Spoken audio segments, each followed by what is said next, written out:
back to another episode of the Happy Idaho podcast. I'm your host, Annie Garrett. And here at Happy Idaho, we are focused on fostering connections with our community and bolstering up all kinds of local businesses.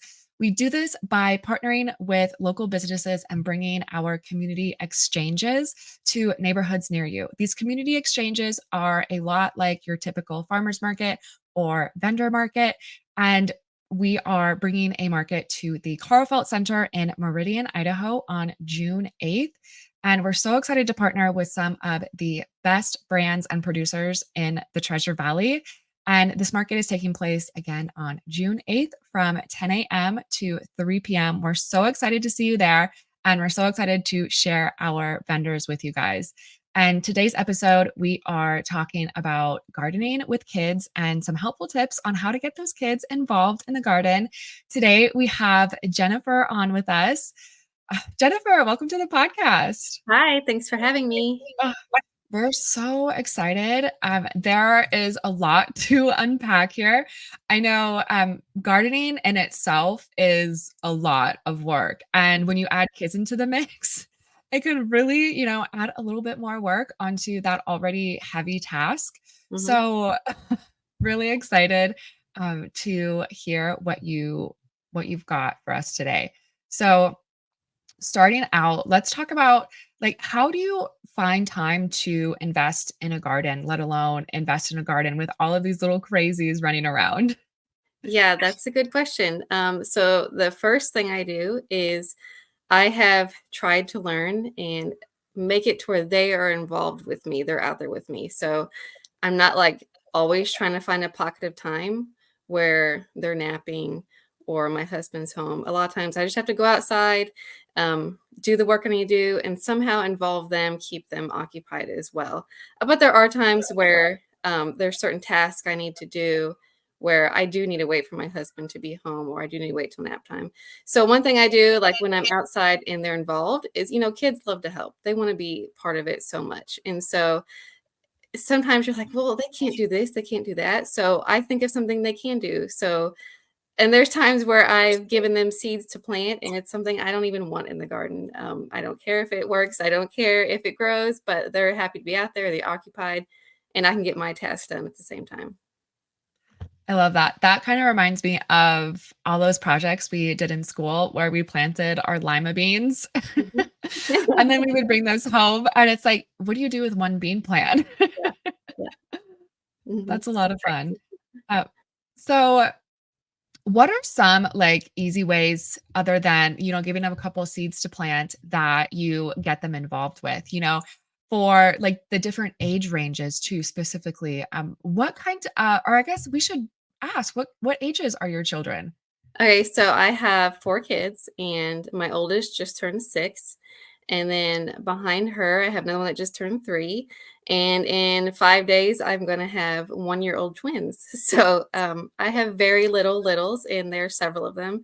My biggest challenge are the twins, because obviously, even if I say, hey, don't touch that, they don't even understand what I'm saying.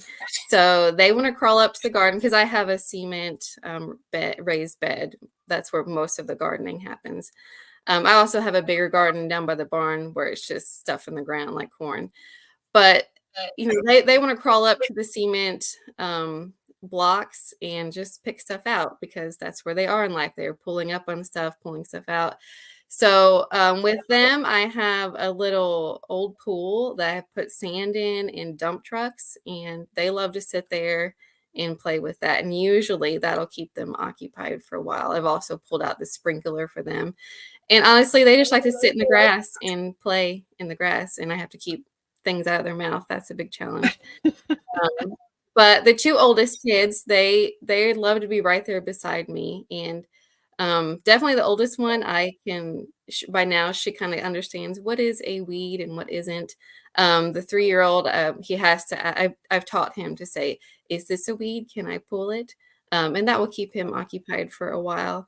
Some other practical things, maybe like the 2 oldest, I can have them gathering things for the compost. The 3-year-old especially, he's very task driven. So if I say, go pick up 10 sticks, that will keep him occupied for a while. And then we go put that in the compost, or we put that in the bottom of the garden bed as well.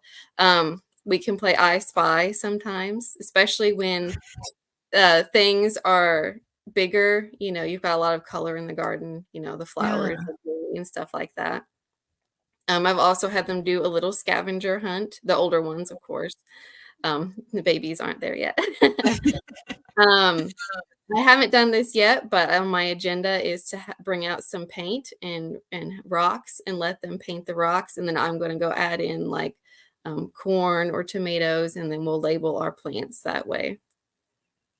So I'm Oh trying. my gosh, that's so fun. Yeah. I love all of that, and I like the sandbox that you made in the Mhm, little kiddie pool so that they can, be in the garden. Maybe they're mhm. not gardening, but they're still involved. Yeah, I think that's really important. yeah, I have a friend who she has a 2-year-old, and she's got some berry bushes, and the berries aren't quite ripe, and so she's struggling with getting her 2-year-old, like, not to pick these unripe berries. yeah. So, do you have any tips or tricks on how do you speak and educate children on things like that?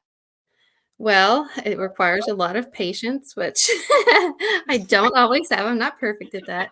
But, with the 3-year-old, he was 2 last Yeah. summer, so we were in that phase last year, and it's just a lot of repetition, and just I went in knowing that he was probably gonna pick things that weren't ready to be picked, they weren't ripe. I remember last summer we'd go out and pick tomatoes, and there was a lot of green tomatoes that were picked, and we could still use those. It's harder with berries because you can't use an unripe berry, like, what are you gonna do with that?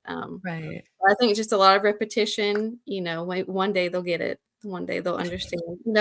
I can't pick that yet. It's not ready. We have to wait. And maybe explain to them, if we wait, then we can do this with it. We can make ice cream with it. We can make pie with it. And maybe that'll make them excited to stop, think, and wait. Yeah. Oh, that's good. Patience is Mhm, definitely key, mhm. Yeah, especially with all the littles. yeah, yeah. It's So, been do good you for have me to learn patience also. I mean, like, it's taught me patience dealing with them in the garden. Oh my gosh, seriously. Yeah, and I feel like having the kids involved, again, just like how you said it teaches us patience. Mhm. It's really a learning experience for everybody because we're learning how to slow down and Yes, like yeah. reframe how Mhm. we say things or how we go about, our daily chores. So I think it's definitely a blessing for everybody involved, even though, sometimes we are running a little bit low on patience. Mhm. Especially when it's hot. But yeah. Oh my gosh, especially when it's hot. I'm sure when it's hot, you fill the kiddie pool up with water instead of Mhm. sand, right? Yeah. Yeah, that's a lot of fun. So, do you have any tips for us on people who are needing to keep critters away in the garden? Especially those snakes or mice, or maybe even like the pests. Like we've got a lot of aphids. We had a Mm, massive aphid infestation last year, and mm. so maybe you can help me out with this. I bought some ladybugs Yeah, that's what I was gonna to. say. Yeah. Yeah. Anything else? Aphids, honestly, I've never had to deal with aphids, thankfully. Oh, Now there good is, lesson. one thing you can do is called trap cropping, so you plant something that they would rather have. So, like, I did this year. I put up a lot of zinnias around my roses because I didn't want aphids to attack my roses, and I'm not so worried about my zinnias, but they actually prefer zinnias, so they will go to them over the roses. Oh, that's so interesting. I know there's like a whole long list of all of the different Yes, companion plants that you yeah. can plant, like more than I think we can talk about today. Yeah, for sure. So as far as, like, other critters go, one thing that was mentioned was snakes, and I have to admit, like, when someone first said, "I'd like to know how to keep snakes out of my garden," I was a little shocked. I was like, "Oh, I didn't know people worried about that." Like, I don't worry about that because snakes don't scare me. Like, I don't like spiders, but snakes don't bother me. However, I learned a hard lesson, and it kinda came to bite me in the rear end because I wasn't really worried about snakes, but we just had our first rattlesnake out, like, right by, our house, and I was like, Oh, "You know what? Now I get it. Now I get why people want to deter them from the garden." because that's not only like, ooh, that's going to scare you. That's a safety thing with the kids also. Like, right. Major, yeah. So I then started researching how to just deter snakes from your yard and from your garden, and I learned a whole lot. One thing is they don't like pepper. So some people will actually take like cayenne pepper, red pepper flakes, and sprinkle them around the garden or where they don't want snakes. Because I know like they would go towards like the sand pool that I have.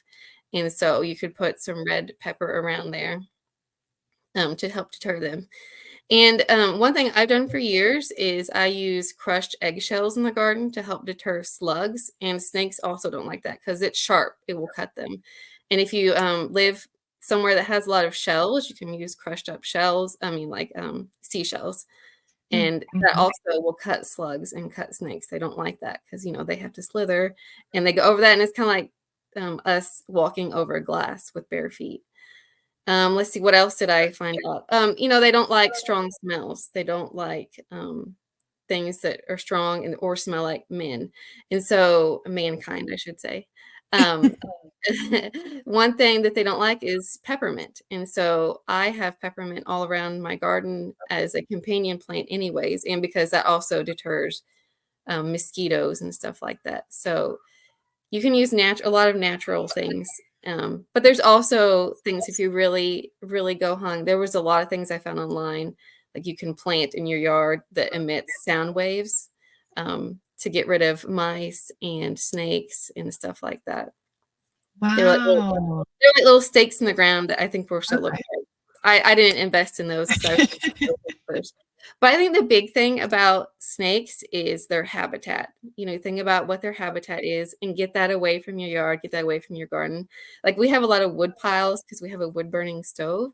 And so I asked my husband, get those away from where the kids are playing because there's Mm. always snakes in those. They just love to get up into those.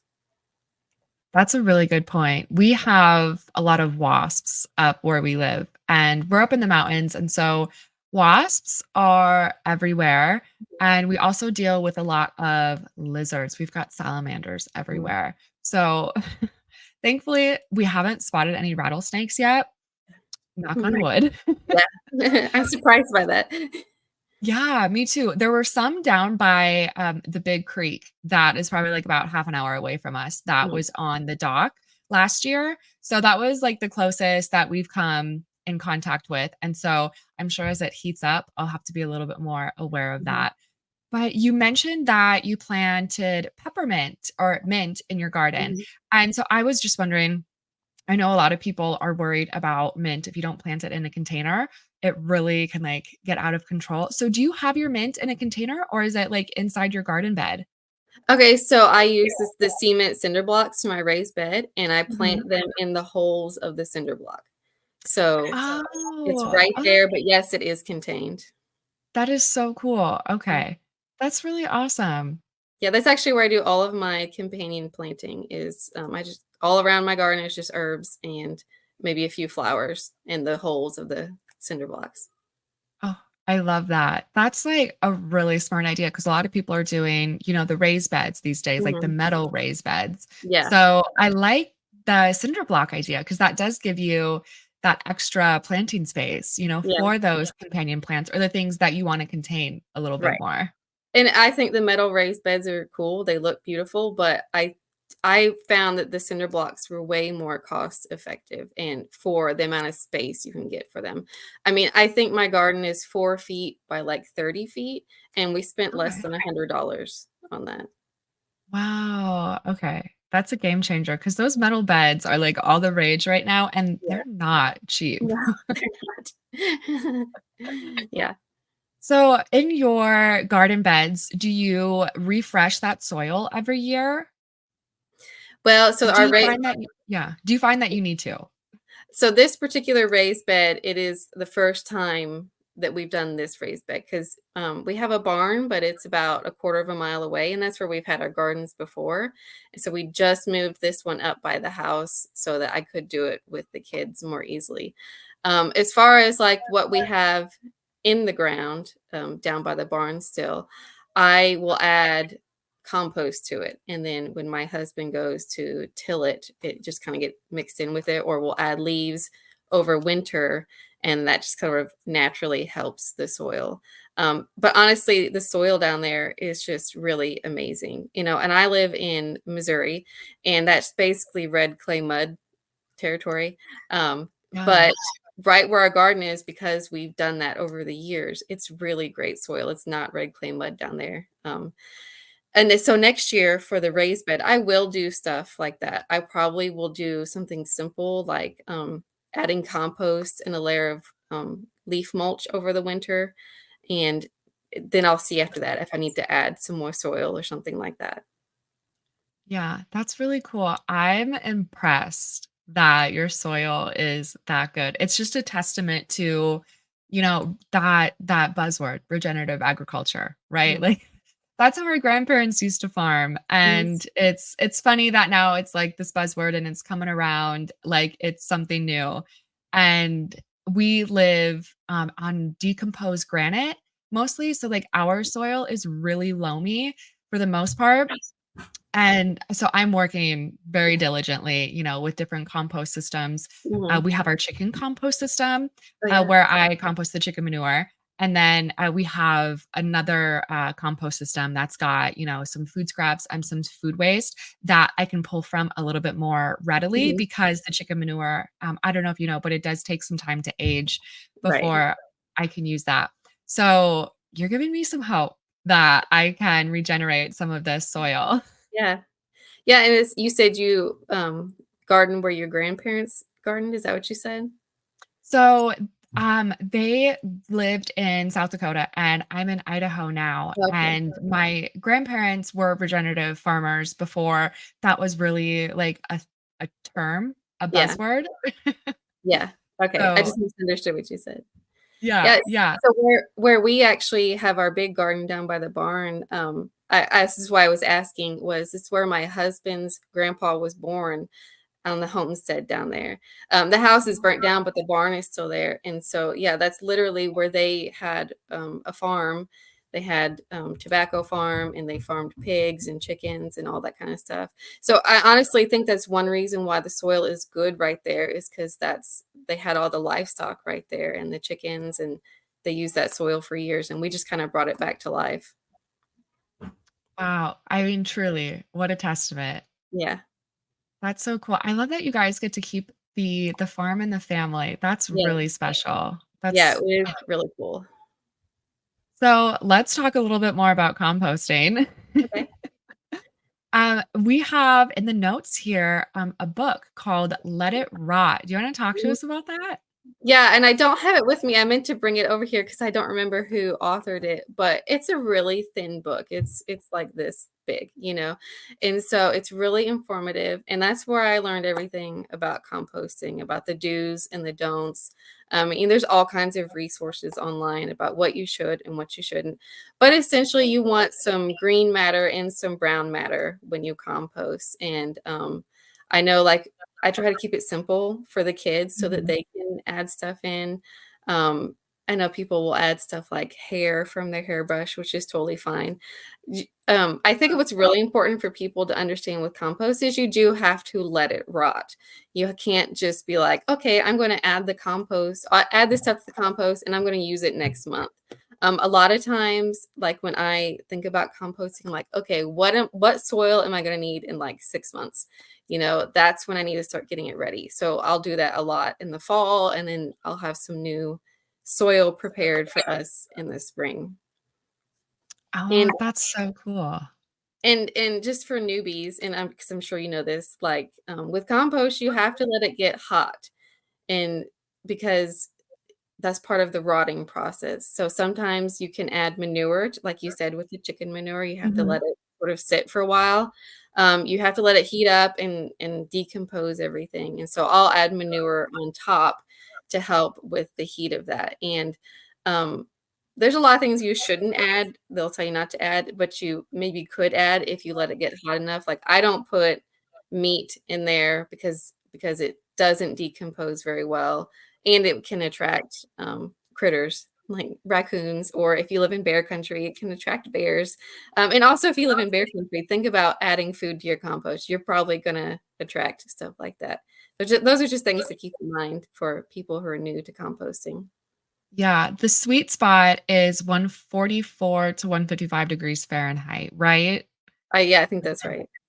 Yeah, and there's so many different ways to compost. Yeah. I do a lot of vermicomposting on my homestead in addition to all the compost, Mhm. that we build, and I know there's, like, the compost barrels, there's compost buckets, Mhm. there are, just piles that you can build, and you can just keep throwing more and more compost on top of Mhm. there. So, it's not a one size fits all, Right. and I love that you can just, like, tailor it to the space or the needs that you have. Like, I love that you brought up, the the, excuse my brain mush. It's okay. I get it too. I I love that you brought up the need for thinking ahead of, like, what soil am I going to need, in 6 months from now? Mhm. Because, I mean, a lot of people, like, when they're planting their gardens, they're not thinking about that. They're planning, where they're gonna plant and what they're gonna plant, when Mhm. they're gonna plant it, and I think, being able to start with a really healthy soil, like, that's the foundation of your Mhm. garden. You're not gonna be able to have anything grow if your soil is dead, and Mhm. so composting is such an easy, affordable way, um, to add those nutrients to your garden, and I think it's a great way to save money and reduce food waste as well, Yeah, like yeah, a because you're major. not buying anything extra except for maybe your container, if you have a container. But I Yeah, know a yeah. very simple way, like my dad does, so he has, a fence in his yard, and he literally just took one corner of his fence and added 2 more sides, so now he's got a box in the corner, and that's where he composts stuff. So, it's just yard waste and food waste, and there he's got a lot of compost right there. Wow, it's so easy. It's Mhm. simple, Yeah, and it doesn't have to be anything that's, like, scary just because it's new, like, right. it's really hard to go wrong with compost unless, like you said earlier, like, you're throwing in those meats or it's not getting hot enough Mhm. or, I know, like, fats don't do well in Right. compost either, because the last thing you want is just a compost pile covered in flies and all of those pests, and then it starts attracting all of those other Yeah, unwanted and it stinks. animals. Yeah, and that's the other thing, like, your compost, it shouldn't stink, right? Mhm. If you're doing it well enough and it is decomposing, you shouldn't have a stench. Right. So, let's move on to our favorite garden tools. Okay. Do So you I have Go Yeah, ahead. go ahead. Let's hear them. So I am very simple in the garden. I don't have a lot of tools. Um, we have a tractor for tilling up the garden in the ground. That's a big tool. But other than that, I have a hand trowel, I have a hand rake, and a shovel, and that's basically what I use on a daily basis. Gloves, when I'm weeding, because we have a plant that is part of the nightshade family, and it grows up in our gardens. And if you get that with your bare hand, it does hurt. But I'm simple. What about you? Do you have favorite tools? I love a good pair of garden gloves. Like, Yeah. I'm right there with you. We have some thistle and, like, some Mm, other spiky weeds that I have not identified yet, but they hurt. So, usually when I'm weeding, definitely some garden gloves, and I like to wear gloves when I'm working with my vermicompost as well, yeah. just because when I'm moving the worms around, some of the compost isn't fully decomposed. Yeah. So, I'm one of those girls where I'm like, "Oh, it's icky, it's a little squishy." Yeah. I would I do the think I wanna, same. yeah, wear some gloves for that. And then, I love the hand trowels too, like, those are so easy. I like to either have some, like, carpenter pants with the extra pocket so that I can just, like, throw a trowel in there. Mhm. I always like to keep shears on me as well. I think a good pair Yeah, of garden shears goes a long way because 'cause I'm always pruning too.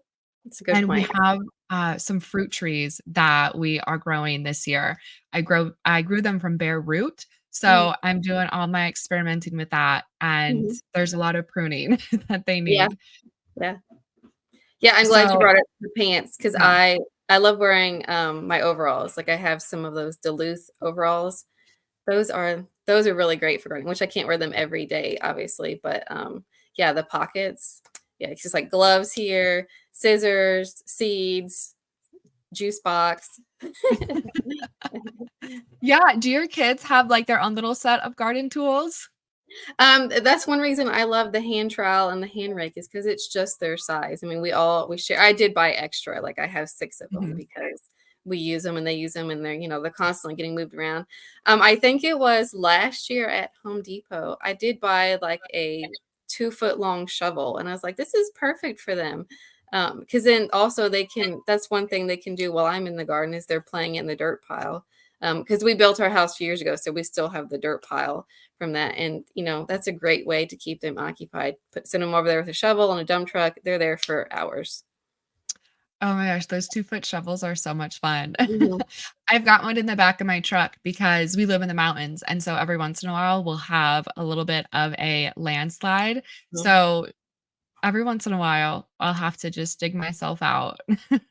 So, always, there's always a lot going on, when we're farming, especially if, you're farming with kids. Yeah. So, I know we talked earlier about, if your husband's home or if you have help, that makes it a little bit easier for you to go into the garden. Mhm. Um, when you How do you manage your time with the garden and with kids? Like, do you have like a set watering days and set weeding days? Like, what does that look like for you? So I don't have a routine. I just go out there and I'm one of those people that's like, okay, this needs to be done. I'm going to do this right now, or I'll make a mental note to do it later. Yeah, but just because of my stage of life, there's nothing in my life that can be routine right now. It's all chaotic. So, I think that will get easier as the kids get older. Like maybe we can say, we'll go out here every day at a certain time, or in the summer, like maybe there's a little bit of routine because I'll go out in the morning or the evening Mhm. as opposed to the middle of the day. Just Yeah, not and possible. sometimes it's really hard to maintain one too. I don't have a routine either. And I also don't have an automatic watering system Mhm. up here. We just haven't implemented that yet. And so I generally water like every other day because a lot of my plants are like in the full sun and they'll dry out really fast or they'll wilt if they don't get enough moisture. So I try to at least get out there and water every other day. What I have found has helped is adding mulch Mhm. and straw. I planted garlic last year and then I covered it with hay, and that really helped keep everything moist throughout like the fall and the winter and the early spring. So, if you guys are like me and you don't have an irrigation system, mulch or straw can be really great too. Mhm. Do you have anything to talk about that? I know some people talk about not wanting to use hay or straw in their gardens because sometimes there can be like seeds Mhm. or like heads of wheat or barley in there, and they don't want to, bring that into their garden. Have you Yeah. ever encountered anything like that? Well, I actually did straw bale gardening a few years ago when I was pregnant with my 3-year-old, and that's one of the concerns with straw bale or hay bale gardening is that other stuff will grow up. But I didn't find it to be an issue, really. I mean, maybe a few weeds here and there, Mhm. but I thought it was a lot less maintenance than having to weed every day. I prefer wood mulch just because we have a very vast timber area. Wood mulch is so readily available. I mean, my husband cuts up trees all the time. I can literally just like make a pile of it myself and then add it to the garden later. We also I've done some hay mulch before because we hay for our animals. Mhm. But I still felt, even if there were some weeds that popped up, I didn't feel like it was worse than the weeds that just pop up, the grass, because we have a lot of grass and Johnson grass around here. That's a big issue. And it was way easier to get those weeds than it was to deal with the grass. And you were talking about a watering system and that sort of Yeah. routine. Um, I honestly don't have to water that often, at least this summer, because we just get a lot of rain where we live. But I will implement next year a drip irrigation system. We had that at our last house. I just haven't got it set up here. But honestly, I think drip irrigation is the most low maintenance thing once you get it set up. It can be a little tedious to get it set up because you do have to plan it out pretty well. You have to have a hose along each row of vegetables or plants. But I highly recommend that for people who want low maintenance in the heat of the summer. That's definitely what I need. I think Mhm, I'm gonna look into that next year, mhm, because after all of the construction this season, we are looking to add a new garden, mhm. a little bit further away from the house just because we do need to expand, and because we have our trees that I grew from bare root. Again, we do have all this construction going on. I haven't Yeah. gotten them in the ground just because, like, I'm constantly moving things around because we have all kinds of, like, heavy equipment, and for the most part, it all stays in the garden area, and it's a little bit of maneuvering, so I think next year, I'm definitely gonna look into that drip system because Mhm. it sounds like a major time saver. Yeah, and I mean, honestly, I don't have a picture of it with me, but the garden, when we had the drip irrigation, it was just phenomenal, like, it was just the most perfect, beautiful garden also. Oh, I love that. Yeah, because everything is getting watered, like, relatively slow, and it's not Mhm, being, like, overwatered or, like, going too long without water. mhm. So, And it I goes think straight to the roots, and, like, I just those healthy roots just made those plants huge and beautiful. yeah. Oh, that's awesome. Okay, well, I'm excited for that next year. Mhm. Yeah. Oh, and, about mulch, I have a post on my Instagram where it talks about the different types of mulching because there's, artificial mulch, like rubber mulch, and then you've got your natural mulches, like you said, straw or hay or wood mulch. And then also something I'm experimenting with this year is mulch that you plant. So plants that create mulch, such as creeping thyme or borage or Oh. something like that. And so I don't have much experience with that, but I'm really excited to see how it does this year. That's so cool. So, do you have to, like, chop down those plants and then create mulch, or how do they create mulch? So the creeping thyme, it's a low all of them are low cover plants, so they're not gonna get real Okay. tall. They're short and they spread out. So I think there's, like, you could use flowering ones, such as a type of I think it's phlox, garden phlox. I might be misspoken about that. But creeping thyme for sure, like, it stays low and it grows out, and I know some people might have concerns that it will overtake your other plants, but and I haven't found that to be true yet. They just sort of grow around your big, taller plants.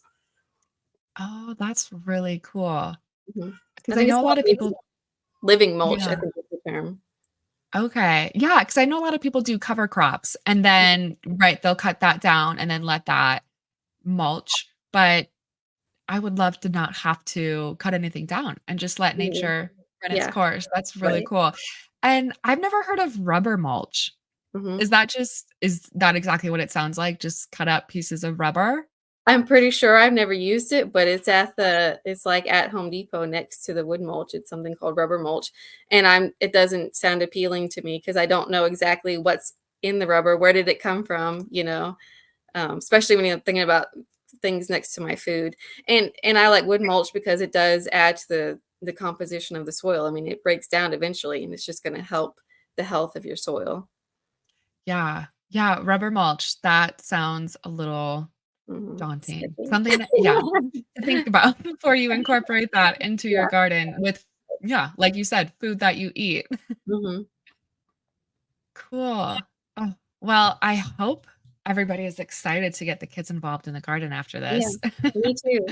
Yeah, because I know one thing I haven't mentioned yet was one thing that really inspired me was a podcast, and it's called the Survival Podcast, and it's Growing Children in the Garden, and, he talked about how it can affect children for life, the different lessons that they learn in the garden, and there's something called the trophic cascade, hopefully I'm saying that right, about how they introduced the wolves in the Yellowstone and how that Mm. affected everything, even down to the water quality. And so they're using the same example for children in the garden. You know, you think you're just teaching them how to grow a plant, but you're teaching them responsibility. You're teaching them how to stick with things. And I actually came up with a whole huge list of ways of why you should be gardening with your children. I think I have 36 reasons as of right now. You know, if you're a homeschooler, you can do math in the garden, you can do patterns, stuff like that. So I think it's really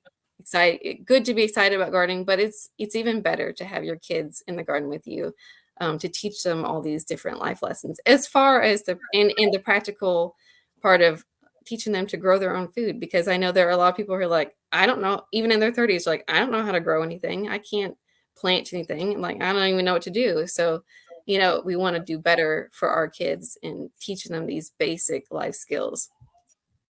Oh, I love that. That was a really cool example. And, we live in the mountains, and I'm really excited to just learn more about the plants that we have in our area. So, like, I'll get Mhm. out, and we don't have kids yet, but hopefully very soon we do. And I'll get out, and I just like to forage and just Mhm. like check out, what kind of plants I've got going on. I've got all kinds of plant identification books. And Nice. also, I've had a friend recommend a Reddit thread to me, and it's called "What is this plant?" And so, like, if I can identify a plant, I'll post a picture, and within like 15 minutes, I Nice. have some information on this. And, I love learning about this. You're right to add that to just like my own education and then be able to pass that on too. Mhm. I think that's so cool how you use that example of the reintroduction of these wolves, right? And how it changed everything down to the water. Like that Mhm. is just insane. But it's like a really good reminder that like we are all connected. Like this Mhm. is Earth, this is an ecosystem. Like the butterfly effect is applicable to like everything, you know? Everything. Yeah. Yeah. Yeah. Oh, and as far as I'm the same way with plant identification, I've lived here my whole life, but I still go out there and I'm like, I don't know what this is. If Yeah. you're someone who carries your phone around all the time, like I do, there's an app called Seek, Seek, and it's really good for identifying things for people who do like to go walk out in the woods and want to learn. It does plants, it does birds, bugs, and all that kinds of stuff. And it's a fun thing to do with the kids too, because they'll be like, let's look on your phone and see what this thing is. And it helps them Oh, remember. yeah. Do you homeschool? I do. Yeah. Oh, that's so cool. So I'm sure your kids have a lot of fun. Yeah. I'd like to think so. That's so fun. Well, I'm excited to see, like, where they are in the garden a few years from now. Like, if they've got Mhm. their own little garden that they're growing Yeah. alongside, that would be so much fun, and, like, how rewarding too, they can grow their own food, and they can learn about the different needs for all the different plants, like, blueberries love the acidity of the soil, Mhm. and, everybody's got a different need, and I'm really excited for them, right, to Mhm. learn. Yeah. Yeah, me too. Cool. All right, guys, we are going to wrap up the episode today. I hope you guys are so excited to get into the garden. If you have kids, if you don't have kids yet, either way, we hope that we inspired you today.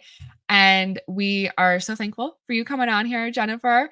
And you Thanks. can find her on Instagram. We will put her social handle on the screen here. She's at For Such a Time as This.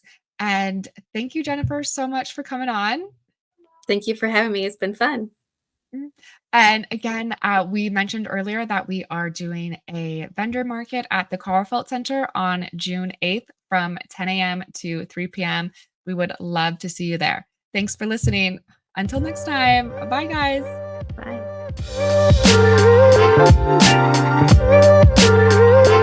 Bye.